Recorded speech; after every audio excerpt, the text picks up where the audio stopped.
بعتقد ان كتير جدا من الامهات لو صاحيين دلوقتي معانا هتهمهم جدا. خلينا نقول ان احنا بدأنا في بعض الاطفال الصغيرين خلصوا المدرسة وابتدوا ان شاء الله كده الاجازة الصيفية يا رب على كل خير، وابتدى الصراع ما بين الامهات والموبايلات والبلاي ستيشن وكل الالعاب الالكترونية، وسيب الموبايل من ايدك شويه، سيب البلاي ستيشن، عارفين يعني حضراتكم القصه القصيره الحزينه اللي ما بين الامهات والاطفال دي في فتره الاجازه. طيب احنا ازاي نقضي الاجازه بشكل ممكن يبقى مفيد، ممكن يبقى ممتع، ممكن نتعلم فيه حاجه؟ الطفل مهما كان، يعني حتى لو قعد على التكنولوجيا كتير، لكن برضه طبيعه الطفوله انه ممكن يحب يعمل مجسمات، انه ممكن يحب يقص ويلون، انه ممكن يحب يلزق حاجات. فعندنا النهارده الحقيقه تجربه ممتعه جدا من خلال الاستاذه امنيه القاضي، مصممه المجسمات والوسائل التعليميه المدرسيه والجامعيه، هتدينا شويه افكار نقضي بيها وقت الفراغ ونحاول شويه نبعد ولادنا عن التكنولوجيا. مش كده ولا ايه يا استاذه امنيه؟ صباح الخير. صباح الفل. هي قصه قصيره حزينه صح؟ دي حقيقه. تبتدي من اخر يوم في المدرسه وبدايه الاجازه لحد بقى ايه معاكي الاول ايام الدراسه ان شاء الله. طيب قولي لي في الاول، مجال ده مجال رائع يا استاذه امنيه، دخلتيه حضرتك شخصيا ازاي؟ هو هوايه يعني ما فيش مش دارسه حاجه معينه، بس هو هوايه. لا ما شاء الله، دي هوايه رائعه ومطلعه شغل جميل. طيب فكره استخدام المجسمات للتعليم، اكتر حاجه ممتعه للطفل انه يتعلم من خلال ان يبقى متسلي، يبقى بيترفه في كده تقنيه اسمها التعلم بالترفيه او التعلم بالتسليه. انت بتطبقيها الحقيقه بشكل اكتر من رائع. ميرسي خالص. انا بعمل وسائل بسيطه للاطفال بيكون فيها تفاعل بصري وحركي، بيخلي الطفل توصل له المعلومه بطريقه مبسطه، ويحب الالوان ويحب يعني الالوان بتشده جدا للتنفيذ، يعني بيبقى عايز يعمل الحاجه دي بايده. يعني ألف ب طفل برضه بيحب الألوان، ما زال مهما كان هو طفل فبيحب الألوان، وإنه يشكل بالألوان حاجات مختلفة، مش كده؟ حتى لو معاه تكنولوجيا وموبايلات وكل حاجة، لكن هو يحب حاجة زي كده. والله احنا بنحاول، يعني احنا بنسعى ان احنا نبعد ولادنا عن الموبايلات، بنوفر لهم سبل أخرى ان هم يعني يستغلوا وقتهم فيها. فبنحاول نعمل لهم بقى حاجات لطيفة يمرنوا نفسهم كده عليها في الصيف. يعتبروها لعبه، يعتبروها لعبه او كبازل مثلا، كذكرى حلوه مع مامته مثلا، لو نفذ حاجه تفضل معاه ذكرى هو ومامته. حلو قوي. طب احنا الاول هنستعرض بعض الحاجات اللي انت عاملاها يا استاذه امنيه عشان نفهم حضرتك بتعملي ايه. احنا معانا الجهاز الهضمي. ايوه، الجهاز الهضمي ده للاطفال الكبيره شويه، يعني ثالثه رابعه ابتدائي كده. بنعرفهم بقى عليه التفاصيل بتاعه الجهاز الهضمي وازاي بيتم البلع وهكذا. كل التفاصيل اللي موجوده في الجهاز الهضمي انت عامله له من خلال المجسم بالظبط. ده خامته ايه ده يا استاذه امنيه؟ ده خامته من فل، فوم، الوان، يعني ده للمرحله الكبيره شويه، المرحله العمريه الكبيره شويه. بس على يعني سن رابعه ابتدائي مثلا. الطفل ممكن يقعد مع والدته ويعملوا حاجه زي كده في فتره الاجازه، منه يتعلم بالظبط، ومنه برضه يعني يلون ويشكل حاجات مختلفه، يستثمر وقته، يعني بدل ايه ما يكون كل الوقت في التليفونات والشاشات وهكذا. وياخد منه وقت على فكره، يعني ياخد من وقته برضه، فدي حاجه لطيفه، يستفيد وقت مفيد ومستمتع، يعني مش متضايق. بالظبط، دي حقيقه. حلو قوي. طيب بالنسبه بقى للسن الاصغر شويه، خلينا نقول حضانه بقى والصغيرين، بنعمل لهم حاجات زي مثلا بازل يقدروا ان هم يعملوه، طبعا بمساعده الام. يعني مثلا حاجه زي دي تعتبر وسيله تفاعليه. ده بازل احنا ممكن نمسكها كده يا استاذه امنيه بحيث الكاميرا تجيبها. هي مثلا دي كده مثلا زي الايس كريم، لونها حلو قوي. استني بس، ايه الجمال ده؟ ايه اللي انت عاملاه من ذوقك؟ ده شكل ايس كريم. ده مثلا اهو مكتوب عليه 1، وبنعمل هنا مثلا الشكل ده، اي بقى شكل ده ممكن تسال عليه على فكره في انترفيو المدرسه للناس اللي بتستعد الانترفيو المدرسه. بالظبط، ممكن يعني نرجعها كده يا استاذه امنيه. دي كده بتبقى زي البازل. ده رقم، اتعلمنا الرقم ده 1. ايوه بالظبط. وتعلمنا الشكل اللي هو سواء الستار او الهارت والتجميع يعني والالوان. يعني انا مثلا عندي قطعه ثانيه مثلا لونها اخضر، فهوريك ده كذا درس. بصي يعني اللون والاشكال الهندسيه والارقام بالظبط. يعني ده مثلا اهو هيجمع الاخضر مع الاخضر. بص كده مع حضرتك. تمام. هيظبط الالوان. هيظبط الالوان، هيتعلم الالوان، هيتعلم الاشكال الهندسيه، هيتعلم الارقام. ده اللي هو كل يعني ده بجد. بصي خامات بسيطه، ده فوم مش كده؟ ده فوم. فوم جليتر. طبعا بيحتاج يتقص بقى بمساعده الام او كده، وده حاجه لطيفه نقعد مع بعض، وبتكون لعبه مسليه جدا ليهم بقى. لو والالوان والارقام وكده علمتيه عشان الانترفيو دلوقتي بتاع المدرسه. معلش خلينا نتكلم بصراحه، بيطلب الطفل يكون عارف الارقام وعارف الاشكال وعارف الالوان، بالظبط نعلمه وانه نلعب برده في نفس الوقت. تمام. طيب ده برده معمول اشكال ثانيه معاكي. ده بقى انا عاوزه اوصل يعني لاي ام ازاي تقدر تنفذ اللعبه دي. طب يعني احنا نعتبرها لعبه ايه؟ وهنبدا ان احنا نعلم الاطفال هنعمل هتعلمينا دلوقتي حضرتك نعملها ازاي؟ طيب ادي اخر شكل اهو برده رقم 3 والاشكال الهندسيه. هو اي شكل انا يعني بعوز اعمله على الفوم. اول حاجه بشتري الفوم ده. حضرتك بقى دينا ورينا كده بقى الفوم، حضرتك ممكن تشيلي ده وتورينا الفوم كده الخامه. هو الخامه اللي هو دوت يعني الخامه هو اللي هي خامه الفوم اللي هي جليتر ديت، بيكون في منها ذات اللزق وفي منها بدون لزق. هنوري بقى ايه مثلا عايزه انا اصمم شكل زي ده هعمل ايه. اول حاجه لازم يكون عندي باترون، ده طبعا للام. الباترون ده يا اما انا برسمه بايدي يا اما انا بطبعه، يعني اللي مش بتعرف ترسم ممكن ان هي تطبعه. طيب هتعمل رسمه الايس كريم. هنعمل رسمه الايس وريها لنا تاني كده يا استاذه امنيه. دي الرسمه اهي رسمناها بالقلم. هنشوف الرسمه كده مع حضراتكم السكتش ده. ده كده الباترون بتاعي. ده عشان اعمل اي وسيله لازم يكون عندي الباترون يطلع الشغل منمق ولطيف. تمام. هبدا ان انا اقص الشكل ده. رسمه الايس كريم. رسمه الايس كريم بقصها او طباعه، يعني الام اللي مش تعرف ترسم مثلا هتقدر تعملها برضو لو طبعت الورقه دي مفيش اي مشكله. بنقص الباترون ده كده طريقه نقل الوسيله على الفوم. ازاي ان انا اقدر انقل الوسيله على الفوم تكون بطريقه يعني احترافيه، ما تبقاش حاجه لو يعني عشوائيه او كده. خلاص كده يديكي احترافيه اكتر في الشغل يعني. انا كده بقى عندي كده في ايدك يا استاذه اهو كده بقى عندي الشكل ده اللي احنا اللي في الاخر هيبقى ده. ادي شكل الايس كريم اهو اللي حضراتكم هو اللي هيبقى بعد كده ده هيبقى زي البازل بقى. طيب تمام. بعمل ايه بقى؟ بعمل الرسمه دي على ظهر الفوم مش وشه، يعني انا جبت فرخ الفوم اهو، عندي الجليتر هنا هنوريه لهم والظهر هنا. وريه لنا حضرتك ده الجليتر اهو، ده الجليتر وده ظهره يعني. تمام. انا هعمل الرسمه على الظهر. بحط كده. حضرتك ورينا برضه يا استاذه امنيه على الظهر مش على الوش. على الظهر اهو. امسكيها كده ووريها لنا. ده ظهر الفوم مش الوش بتاعه. الوش الجليتر ده لا، عشان ما يبقاش فيه اي يعني قلم جاف او حاجه. تمام. وهنعمل ايه بقى؟ هنرسم بالقلم، هنمشي كده على ظهر الفوم الرسمه اللي احنا عاوزينها. دي مرحله نقل الرسمه على الفوم. بعد كده هننتقل لمرحله القص بتاعها. حاضر. طيب احنا مع حضرتك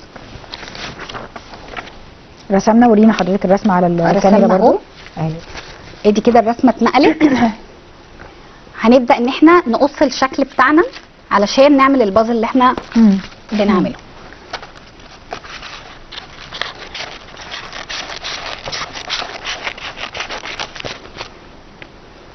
طبعا المرحله دي لازم الام هي اللي بتعملها بقى عشان المقصات والحاجات دي مش هتنفع مع الاطفال الصغيره.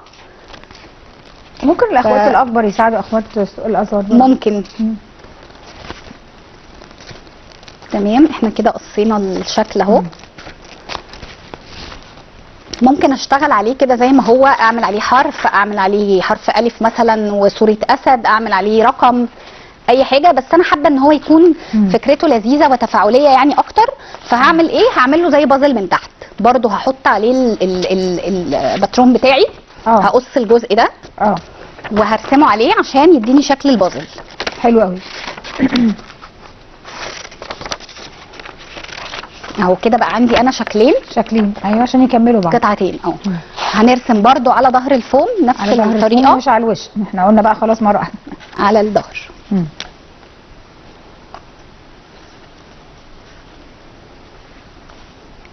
هنرجع تاني نقص الجزء ده اللي هيقسمها لي 2 يكملوا بعض بالظبط كده. بقى انا عندي قطعتين اهم. ممكن بقى احط عليها حرف، احط عليها رقم، احط عليها اي حاجه انا عاوزاها. انا مثلا هعمل اهو رقم، نجمه عليها رقم 5.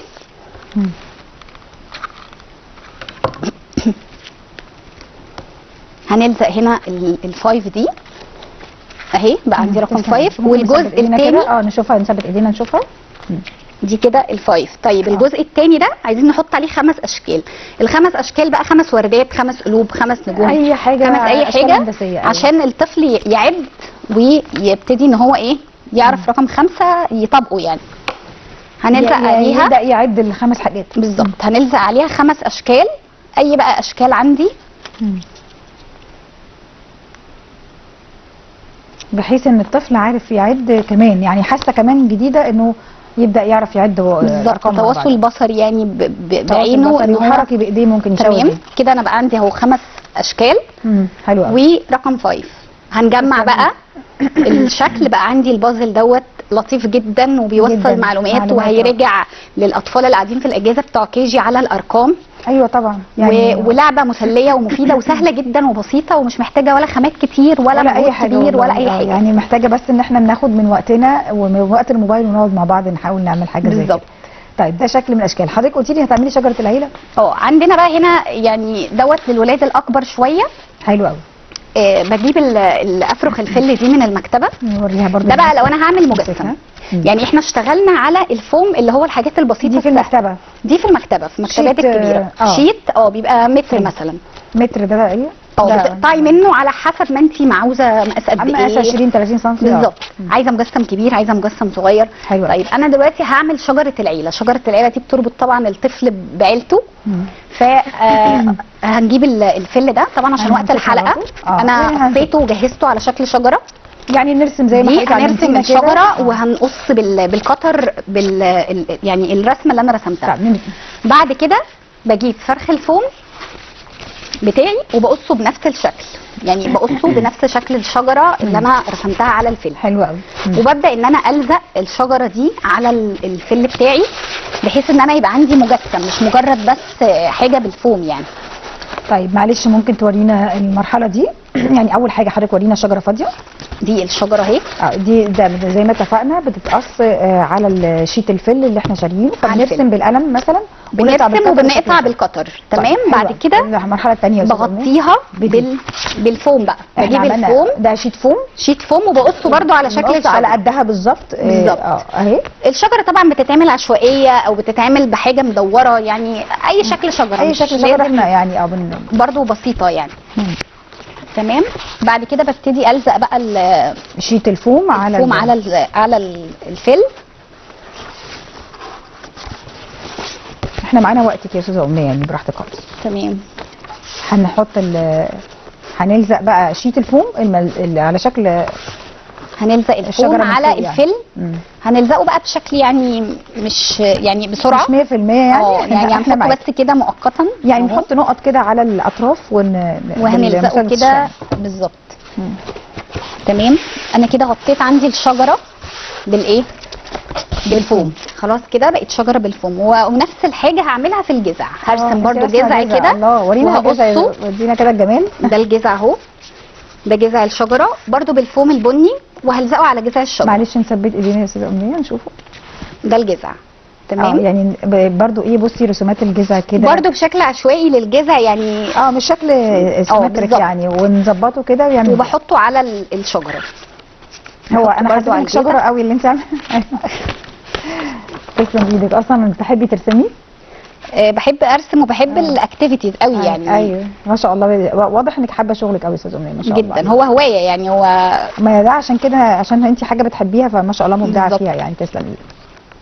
بتلزقي بقى الجذع بقى بشكل حلو كده.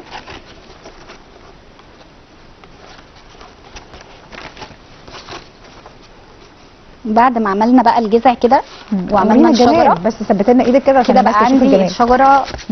الجذع بالشجره بتاعتي اهي. انا عايزه اقول لك امهات كتير هتعملها النهارده. ايوه يا ريت والله. شكلها حلو قوي يعني. ويبعتوا لي بقى. ويبعتوا لي الشجره اهي. خلاص خلصت معانا. طيب هنيجي دلوقتي عايزين نزينها. ممكن نلف ايدينا كده ونثبتها. هناخدها بس ثانيه واحده خليكي نشوفها كده من فوق ده. تمام. عايزين نزينها بقى بايه؟ بصور العيله. عايزين نزينها بقى بصور العيله وباسمائها. تمام. طيب. قبل ما نزينها بصور العيله هنعمل ورد للشجره ينطقها بقى ويخليها ان هي يعني ايه. مش هتسيبيها شجره كده عاديه. لا مش هتبقى ساده بقى. طيب. فهنرسم نفس الطريقه اللي احنا اتفقنا عليها باترون الورده. ورينا ثبت ايدينا كده. هنرسم باترون لاي ورده احنا حابينها على الورقه. وبعد كده هننقل الورده دي على الفوم. حلو قوي. فبرضه هنعمل نفس الحاجه دي. هنجرب كده. هنقص كده واحده. هنقص الورده الباترون.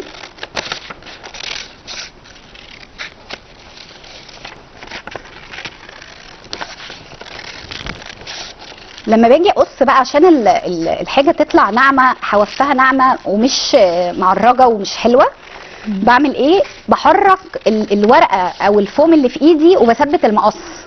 يعني انا المقص دلوقتي ثابت في ايدي تمام، اللي بيتحرك معايا الورقه او الفوم اللي انا بقص عليه، وبالتالي بيطلع الحروف كلها مش معضعضه ولا يعني فاهمه ازاي؟ فهمتي طبعا. تمام. هننقل بقى نفس الحاجه دي، الورده هننقلها على الفوم برضو، هنحددها،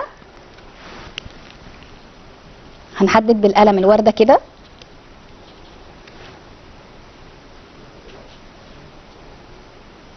تمام. وبعد كده هنبدا نقص الورده زي ما عملنا بالظبط في البازل. ده عندي الديكور اللي هيتعمل على الشجره. بصي برضو حضرتك الفوم هو اللي بيتحرك معايا مش المقص، المقص ثابت في ايدي والفوم هو اللي بنقصه. تسلم ايدك. بسم. تمام كده انا طلعت معايا الورده اهي.